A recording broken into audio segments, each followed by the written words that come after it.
Hello friends, आपका अपना YouTube channel civilian 2.0 में फिर से स्वागत है।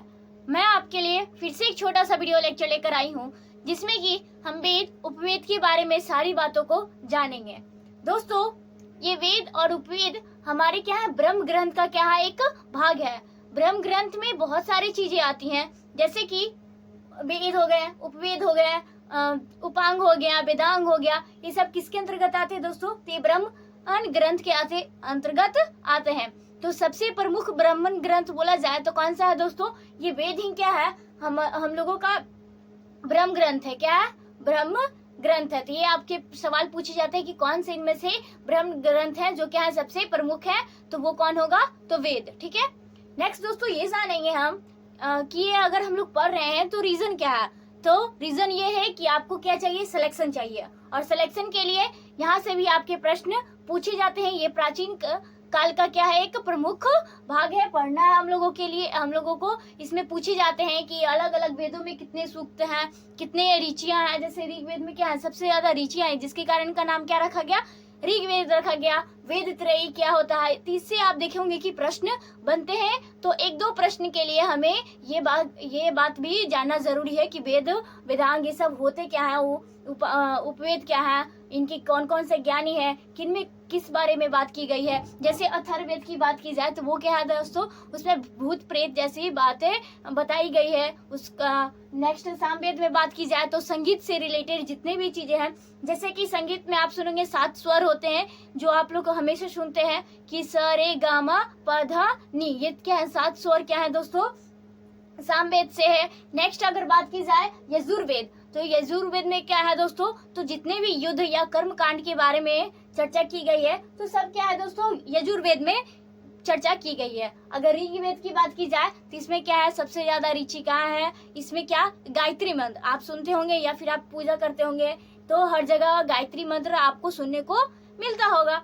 तो ये गायत्री मंत्र कौन से वेद में है, तो ये आपका ऋग्वेद में है। तो इस तरह से आपका प्रश्न पूछा जाता है। और किस भगवान को समर्पित है, तो ये सूर्य देव को समर्पित है। इस तरह से हम सारे वेदों को अलग अलग डिटेल में पढ़ेंगे।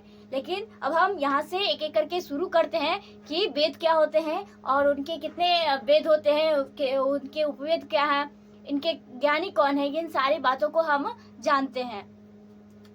दोस्तों, सबसे पहले जान लेंगे कि वेद क्या है। तो वेद क्या है दोस्तों, तो वेद का शाब्दिक अर्थ क्या होता है, साधारण भाषा में अगर जाने तो वेद का शाब्दिक अर्थ होता है ज्ञान। किससे रिलेटेड है, अगर पूछिएगा वेद का शाब्दिक अर्थ क्या होता है दोस्तों, तो ये ज्ञान होता है। ठीक है। अगर उपवेद की बात की जाए, उपवेद के बारे में तो समझ गए कि वेद 4 होते हैं।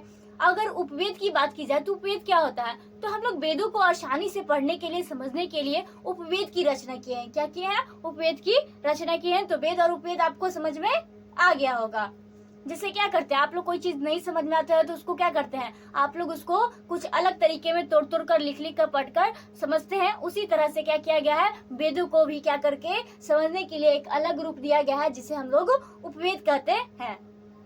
नेक्स्ट जानेंगे कि वेद कितने हैं दोस्तों, तो वेद कितने हैं, तो 4 है। कितने हैं, तो 4 वेद है। कौन कौन, तो पहला आपका हो जाएगा ऋग्वेद, दूसरा आपका हो जाएगा यजुर्वेद, दूसरा हो जाएगा यजुर्वेद, तीसरा आपका हो जाएगा सामवेद और चौथा हो जाएगा आपका अथर्ववेद। तो इनके उपवेद के बारे में भी आप याद रखिएगा। यहाँ से भी प्रश्न आपको पूछे जाते हैं कि ऋग्वेद के कौन उपवेद का नाम क्या है, तो आयुर्वेद। ऋग्वेद का उपवेद तो आयुर्वेद। नेक्स्ट यजुर्वेद का आपका हो जाएगा उपवेद क्या हो जाएगा दोस्तों, धनुर्वेद। अगर बात की जाए ऋग्वेद का क्या हो जाएगा, आयुर्वेद।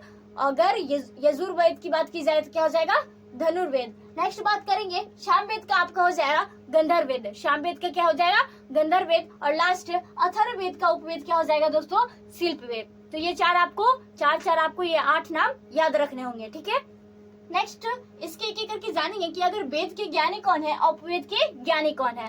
तो ये आपको जानना बहुत ही ज्यादा जरूरी है, क्योंकि यहाँ से भी आपके प्रश्न पूछे जाते हैं। तो ऋग्वेद की बात की जाए दोस्तों कि ऋग्वेद के ज्ञानी किन्हें कहा जाता है, तो होत्र को क्या कहा जाता है, ऋग्वेद का ज्ञानी कहा जाता है। अगर बात की जाए यजुर्वेद का कौन है दोस्तों, तो अथर्ववेद। कौन है दोस्तों, तो अथर्ववेद क्या है, यजुर्वेद के क्या है, ज्ञानी है। इस तरह से नेक्स्ट अगर बात की जाए दोस्तों सामवेद के ज्ञानी कौन है दोस्तों, तो उद्गाता कौन दोस्तों? सामवेद का ज्ञानी उद्गाता। गाना से याद रखिएगा कि गाने वाला स्वर किस में आता है? तो सामवेद में। तो सामवेद की ज्ञानी कौन हो गया? तो उद्गाता। नेक्स्ट दोस्तों अगर बात की जाए अथर्ववेद, तो अथर्ववेद में क्या भूत प्रेत जैसी रचना है, तो ये क्या करेंगे? उनको ठीक कौन करेंगे? तो ब्रह्मा जी। तो ब्रह्मा क्या है? इनके ज्ञानी है। ठीक है, अथर्ववेद की ज्ञानी ब्रह्मा। अगर यही बात की जाए दोस्तों उपवेद के ज्ञानी कौन कौन है, तो उपवेद के ज्ञानी कौन कौन है? तो ऋग्वेद के क्या है उपवेद? अथर्ववेद। अथर्ववेद के ज्ञानी कौन है दोस्तों? तो प्रजापति। कौन है दोस्तों? प्रजापति। नेक्स्ट बात की जाए धनुर्वेद, धनुर्वेद किसके उपवेद है? तो ये आपका यजुर्वेद के है, जिनका धनुर्वेद का क्या हो जाएगा? विश्वामित्र क्या है? धनुर्वेद के ज्ञानी है। नेक्स्ट दोस्तों गंधर्ववेद, गंधर्ववेद के ज्ञानी कौन है? तो नारद। गंधर्ववेद के ज्ञानी कौन है दोस्तों? तो नारद। नेक्स्ट अगर बात की जाए शिल्पवेद, शिल्पवेद के ज्ञानी कौन है दोस्तों? तो आपका हो जाएगा विश्वकर्मा। विश्वकर्मा जी का क्या होता है? विश्वकर्मा जी आप लोग देखते होंगे हर साल 17 सितंबर को हम लोग क्या विश्वकर्मा पूजा मनाते हैं, जो कि आने वाला है। तो ये विश्वकर्मा जी क्या है? कौन से वेद की ज्ञानी है? तो शिल्प वेद के क्या है? ज्ञानी है। ठीक है, तो इतने आपको याद हो गए होंगे। पहले तो आपको 4 वेद याद हो गए होंगे, ऋग्वेद, यजुर्वेद, सामवेद और अथर्ववेद। उनके उपवेद कौन कौन है? तो आयुर्वेद हो गया आपका, धनुर्वेद हो गया, गंधर्ववेद हो गया और लास्ट शिल्पवेद हो गया। उनके ज्ञानी के बारे में हमने बता दिया। नेक्स्ट दोस्तों उनके ब्रह्म ग्रंथ के बारे में जानते हैं कि अलग अलग वेदों के जो ब्रह्म ग्रंथ है तो क्या क्या है। देखिए दोस्तों आप इतने सारे देखकर तो आप लोग सोचेंगे कि कैसे याद करेंगे, कैसे, तो कोई मतलब कि हार्ड नहीं है। आप पहले याद कीजिएगा, वेद याद कीजिएगा 4 और उसके उपवेद याद कीजिएगा, फिर उन वेदों का ज्ञानी याद कीजिएगा और उपवेद का ज्ञानी का नाम याद कीजिएगा। और नेक्स्ट आप क्या कीजिएगा? ब्राह्मण ग्रंथ की नाम याद कर लीजिएगा कौन कौन से होते हैं। नेक्स्ट तो दोस्तों ब्राह्मण ग्रंथ ऋग्वेद की कौन हो जाएंगे दोस्तों? तो कौस्तुकी और ऐत्रेय क्या हो जाएगा? ऐत्रेय और कौस्तुकी क्या हो जाएगा? ऋग्वेद के आपके क्या हो जाएंगे? ब्राह्मण ग्रंथ हो जाएंगे। तैत्रेय और शतपथ क्या दोस्तों? तैत्रेय और शतपथ किसके हैं? तो यजुर्वेद के ब्राह्मण ग्रंथ है। तैत्रेय शतपथ किनके हैं? तो यजुर्वेद के। पंचविंश क्या दोस्तों? पंचविंश आपका हो जाएगा सामवेद। पंचविंश किसका ब्राह्मण ग्रंथ है? तो सामवेद। और गोपथ हो जाएगा आपका अथर्ववेद। अथर्ववेद की क्या हो जाएगा ब्राह्मण ग्रंथ? तो गोपथ। यहाँ तक आप याद कर लिए तो ये आपके लिए टेबल बहुत ही ज्यादा अभी भी इम्पोर्टेंट होने वाला है। ठीक है, नेक्स्ट यहाँ से भी प्रश्न 1-2 बनते हैं कि वेद त्रय क्या होते हैं, तो आप लोग भी इसको जान लीजिए कि वेद कहा गया है कि वेदों की रचना कौन करते हैं दोस्तों? तो ईश्वर करते हैं, तो इसलिए इन्हें क्या कहा गया है? वेद को क्या कहा जाता है? तो अपौरुषेय कहा जाता है। क्या कहा जाता है दोस्तों? अपौरुषेय कहा जाता है। नेक्स्ट प्रारंभ में शुरुआत में दोस्तों क्या थे? शुरुआत में वेदों की संख्या कितनी थी दोस्तों? 3 थी, जिस कारण से इन 3 कौन कौन से थी? तो ऋग्वेद, यजुर्वेद और आपका सामवेद। ये तीनों क्या थे दोस्तों? प्रारंभ में शुरुआत से ही थे। तो जिस कारण से दोस्तों इन्हें वेद त्रय में रखा गया है। क्या है दोस्तों? तो वेद त्रय में किनको किनको रखा गया है? तो ऋग्वेद, यजुर्वेद और सामवेद। अगर बात की जाए ऐसे आपके प्रश्न पूछे जाते हैं कि ऐसे कौन से वेद हैं जिनको वेद त्रय में नहीं रखा गया है, तो ये आपका हो जाएगा अथर्ववेद। तो ये क्या होते हैं? ये बाद में ये वेद आते हैं, इसलिए इन्हें क्या कहा गया है? बाद में इसे शामिल किया गया वेदों में, इसलिए इसे वेद त्रय में नहीं रखा गया है। तो यहाँ से आपके प्रश्न पूछते हैं कि प्रारंभ में कितने वेद थे? तो 3 थे। कौन कौन? ऋग्वेद, यजुर्वेद और सामवेद। ठीक है, अतः इन्हें क्या वेद त्रय कहा जाता है, वेद त्रय में से रखा गया है। नेक्स्ट अगर बात की जाए अथर्ववेद में, अथर्ववेद क्या होता है? बाद में शामिल होने के कारण इसे वेद त्रय से बाहर रखा गया है। ठीक है, तो आपके 4 ऑप्शन देके इस तरह से प्रश्न पूछे जाते हैं कि इनमें से कौन से वेद क्या है, वेद त्रय है और कौन से नहीं है।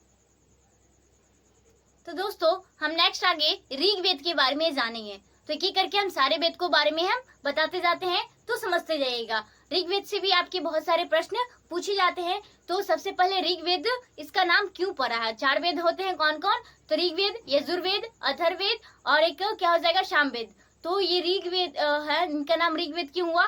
क्योंकि दोस्तों इसमें कितने मंडल हैं? तो 10 मंडल हैं। कितने सूक्त हैं? 1028 सूक्त है। और कितने ऋचियां हैं? तो 10,580 क्या है? ऋचि है, जिसके कारण इसका नाम क्या रखा गया है? ऋग्वेद। ऋचियों की संख्या ज्यादा होने के कारण इसका नाम क्या रखा गया है? ऋग्वेद रखा गया है। नेक्स्ट दोस्तों, पूछा जाता है आपके प्रश्न में कि इन चारों वेद में कौन सबसे पुराना वेद कौन सा है। तो सबसे पुराना एवं बड़ा वेद कौन सा है, प्राचीन वेद कौन से है, तो ऋग्वेद आपका क्या है, सबसे पुराना और प्राचीन वेद है। नेक्स्ट, इस वेद में क्या है, गायत्री मंत्र की चर्चा की गई है, जो क्या है, जो सूर्य भगवान को समर्पित की गई है। तो ये आपसे पूछी जाती है कि गायत्री मंत्र की चर्चा कौन से वेद में की गई है, तो आप जवाब में क्या देंगे, ऋग्वेद। नेक्स्ट दोस्तों, पहली बार क्षुद्र शब्द का प्रयोग कौन से वेद में किया गया था, हाँ तो ये ऋग्वेद में ही क्या सबसे पहली बार क्षुद्र शब्द का प्रयोग किया गया था।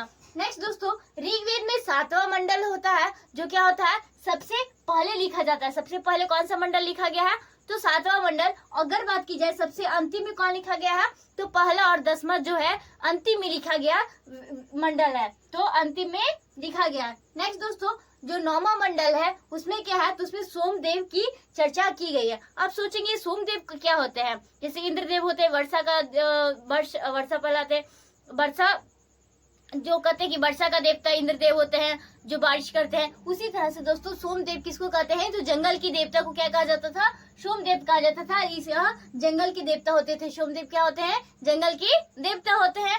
नेक्स्ट दोस्तों ध्यान दीजिएगा, इसमें 10 राज्य युद्ध की चर्चा की गई है। अगर प्रश्न पूछे जाए 10 राज्य युद्ध की चर्चा कौन से वेद में की गई है, तो आप बोलिएगा ऋग्वेद में। नेक्स्ट दोस्तों, लास्ट क्या इनके ऋग्वेद के उपवेद कौन है, तो ऋग्वेद का उपवेद हमने आपको क्या बताया, तो आयुर्वेद, यानी आयुर्वेद के ज्ञानी कौन है दोस्तों, तो हमने आपको क्या बताया, तो प्रजापति। कौन दोस्तों, प्रजापति क्या है, इनके क्या है, यजुर्वेद के क्या है, आपके ज्ञानी है। अगर बात की जाए कि ऋग्वेद के ज्ञानी कौन है, तो होत्र।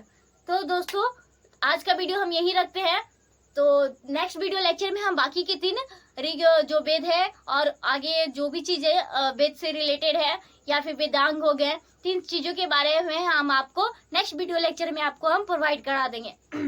तो दोस्तों अगर आपको हमारा वीडियो लेक्चर अच्छा लगा हो, अपने दोस्तों तक शेयर कीजिएगा, लाइक कीजिएगा, साथ में चैनल को सब्सक्राइब कीजिएगा। Thank you friends.